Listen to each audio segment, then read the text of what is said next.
Andor, Season 1, Episode 9. No one is listening!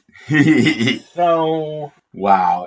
shit gets real at the jail, at the prison, Yes. at the California Internment Center. Yeah. I just look at the inefficiency through the whole thing of the whole complex to build these things. Maybe cheaper than slaves may be cheaper than droids, but Yeah, but also given that you had to build the complex and then feed them, and it's almost a wash, I would think.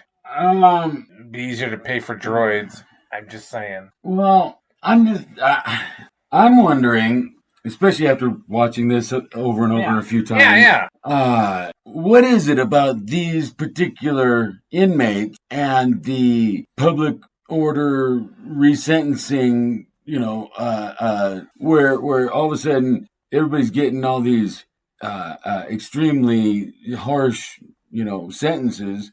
Like even Cassian, he didn't realize why at the time because he hadn't heard of it, but it was supposed to be 6 months, and oh no, but now 6 years for you, buddy. Yeah. And there was the whole incident on level 2 where somebody had been released from level 4 and ended up back on 2 the next day. And everybody found out they killed both crews. And it got out and they killed everybody on the floor. Right. So what is it about this? Is it because it's Death Star parts, potentially? They're on a deadline to get those completed, but still, what is it about your infraction that would get you sent to Narkina 9-5 like that? And kept there. I'm gonna say it. It's another contrivance. It's just like their incentive to do the breakout. I guess, yeah. But I like that.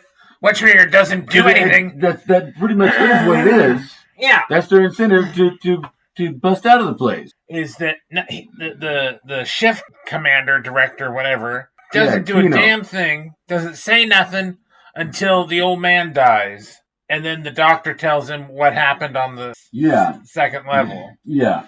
Because he gets it firsthand verbally, and it's not through sign language from the other side of it. But you know what I'm saying? Like he was completely programmed. He was beyond on programmed. He was because he was the floor manager.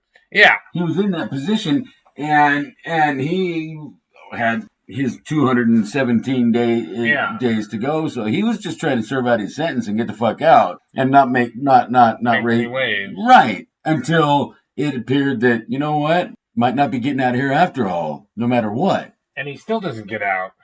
No, and that's terrible. That's pretty ironic. Yeah, it's too bad. And the whole thing, Andy Serkis is so good at it. And he really is. The whole thing is like if I was ever in a situation like that, you're just gonna take me out behind the chemical shed and put a bullet in my head because I ain't gonna play. Yeah, or you're just gonna step on that charged floor in the middle of the night. Nope. And take yourself out. Gonna make them kill me. Well, there you go. But no, just and yeah, the older guy that suffered the stroke only had 40 shifts to go. Yeah. But probably wouldn't have been let out even then. Because of... And I think in this case, especially with what they're working on here, what they're building, was so sensitive that they couldn't just let the prisoners out from it and go talk about what they were doing necessarily. Yeah. Well, I don't even think they know what they're... It was a security risk, even. But do they even know what they're building? No, but if they could describe it, somebody else could put it together somehow or other. Yeah. It could be a concern that, we can't let these guys, after working on these... So then why not have droids? Or why not just give them life sentences? There you go. Why, because if there's why give them a fake... Hold on. If you give them life sentences, then there's no... there's no incentive to work or do anything, or the glamour of hope that you're going to leave. I get that. No, that makes sense. Yeah. They dangle that carrot out that you're going to get out. But then when you do, they put you right back in. Yeah. Or send you someplace else. They just made a mistake and put the guy back in the same facility. Yeah. And that was their bad. Because again, the Empire fucks up. They have no... There's no recourse. No, I just. Well, there is recourse, but they're so sloppy, such sloppy bitches about everything. Right. And I'm just like, wow. Sort of like, no. Well, at this point, they're so well established, and they've got. I don't think it's some of their people have become complacent. I think they've always been complacent. There's always those people, like remember the drumhead, his speech at the end. Yeah. There's always somebody ready to just fucking take advantage. Yeah. And be a dick. Yep. Because well, look, now I can be in charge. Or even like that guy that they read into in Mandalorian with Bill Burr and that guy. Yeah. That they're just so they are into it. Yeah. They are authoritarian. And so and they're just so arrogant about it. Yes. And how European of them. And that's where the ISB comes in, is to make sure that everything is all copacetic. And her and Cyril just gotta fucking. Oh, dude. They gotta go fuck, because they both need it. Yeah, because, I mean, she made him come in this episode. I mean, you could hear it. Jeans, you could hear it. You could hear the sploosh. It was just like, But it's agonizing to watch, because it's just, No, he needs to, she needs to take that big stick out of her butt and offer it up to Cyril, because, man, they both need it. Yeah, they are uptight. They're both so repressed. Just wow. But I mean, he's got it bad. I think, and it's not just that. He's got it bad for Dedra, but it's also the whole thing with Cassian. And he's got a real hard on for Cassian. Yeah, but he really thinks that he can help. Oh yeah, he's just track him down, get it all done, and and put himself in her good graces through it. Well, I think you know what I mean. Yeah, but it's just God, it's just so painful to watch. If she has any good graces. It's just painful to watch. She is just one straight, number one cold fish. I always like sushi, but anyway. Yeah. I could melt that Vulcan heart. No. But no. One of the most biggest misconceptions is that sushi is raw fish. No, sushi is not raw fish. Sashimi. That's the raw fish. Sashimi, whatever. You got the joke. Why you gotta tear it apart like that? You just... Yeah, I smell tuna. Wow. Anyway. Jeez. Well, you said butterscotch and urine, so... You said it again! And I did. I think that sent Cyril over the edge. He'd like, oh, dude. Yeah, he'd die. He almost died here. He just... And then when she pulled her fucking lady cock out and said, "You can go to jail," and blah, blah, blah. Totally just, yeah. Just, yeah. Yeah. Right? Just, it's just painful to watch. And it gets worse. Oh, God, it does. Or better. However you want to look at it. It does get worse. Oh, man. Yeah, so, yeah, well, this one's, I mean, it's all leading to a big showdown. Oh yeah, and on Ferris, the grip is tightening in the prison too. Yeah, and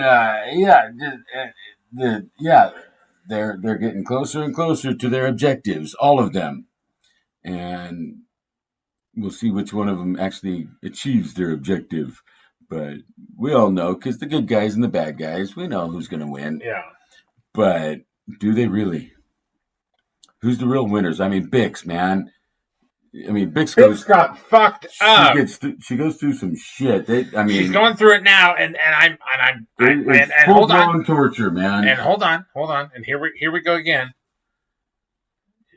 These are the games. These are the prizes you win with the games you play. Unless you can fucking cover your own ass. Yes, you got to be smarter than the average fucking bear with everybody. Yes. Plausible deniability. Yes. Active conspiracies to conceal the truth.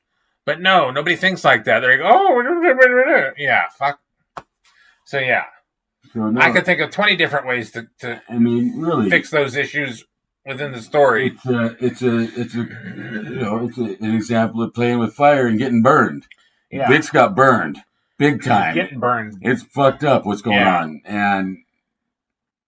and we'll see in the next season how that plays out, because And then you made a wonderful prediction when Whatchadigger was talking to Mon Mothma. Yeah. What's her name? Val. Yes. That she's not going to make it through the second season. I don't think so. Right? I don't think so. Now, why do you say that? Because she thinks she's sold out to the cause, and she thinks she's all that and all into it and all that. Since the first time we met her, she's just playing at it. Yeah. And it's going to get her and her old lady killed. And Cinta... Right? It's going to get them both killed. It could get Cinta killed, and she has to carry that. Yeah. Oh, dude. Because Cinta puts the cause before them. And she could go out and... Yeah? Yes. So maybe Cinta will not survive, and then Val's going to have to carry that. And she's going to do the fucking... yeah. And then, she'll probably not survive either. But I really don't... it wouldn't surprise me if Val doesn't survive through the next season. Few years. Yeah, because of her... because of her Chandrillin origins. And her attitude. And she's a spoiled rich girl playing at being a rebel. And Mon Mothma is fucking... Because that was the conversation she was having with her about, choosing a side and making something of our lives. And, truer words were never spoken about Mon Mothma, because what she's going to ultimately become, the highest ranking mucky mucks of the Alliance. And where's Val in that picture? And that's where everything after Return of the Jedi falls apart. When you get into Ahsoka and all that horse shit. Yeah. It's like, what? Why would she be at this meeting?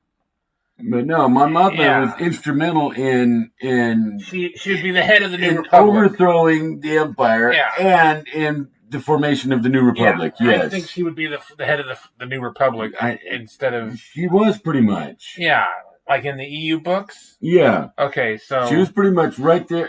She was one of the highest ranking monkey mucks, and it pretty much. So why did we have to have Laura Dern in Episode 8?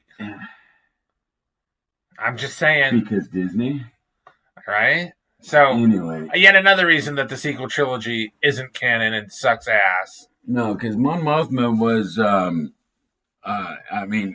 in Return of the Jedi, she's only in that one little scene. But she was in charge. But clearly. Yeah. She was the head of it. And, I love seeing this backstory of her. Yeah. It's really done well. The gal that's playing it is really doing a really good job. And I can't wait to see more of that part in the new season. Because that really, for me, was one of the best parts of the series, was all the Mon Mothma stuff. Alrighty. Tell us what you think. Do you like this show? Do you not? What do you think of our predictions? Like, share, subscribe.